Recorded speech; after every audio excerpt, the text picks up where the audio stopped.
Right now, the PlayStation 4 and the Xbox One are two of the most powerful and popular gaming consoles ever made. But why don't we take a step back? Let's talk a bit about the very first gaming console that was ever produced.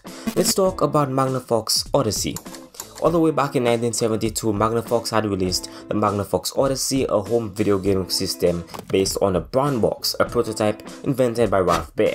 In 1966, Ralph Baer, chief engineer for equipment design at the defense contractor Sanders Associates, began work creating a technology where a simple game could be played on a television monitor.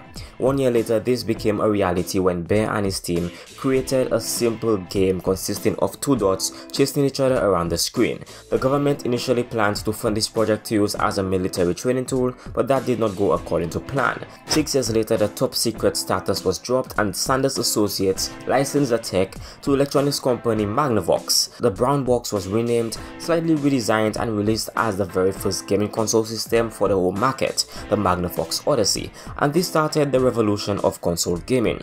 The console came with the following parts upon release: a master control unit, two player control units, the game card, an antenna game switch and mounting hooks, two size sets of 11 overlays for medium and large television screens, 6 game cards, and multiple game and score cards. The Magnavox Odyssey featured an unconventional design that resembled a model spaceship, and its controllers were equally oddball.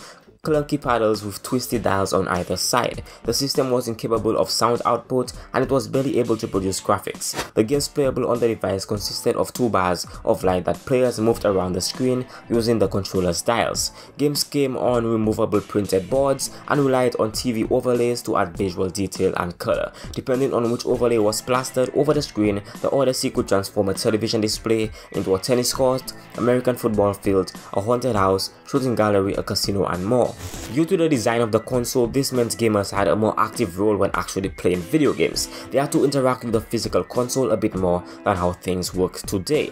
Very soon after the console's release, the first light gun peripheral was made public alongside the console. The Odyssey's light gun was called Shooting Gallery, and it had a design that would probably leave manufacturers open to get attacked by the public, since it had more in common with an actual rifle than that of the kid-friendly accessories that followed it to the market in ensuing years.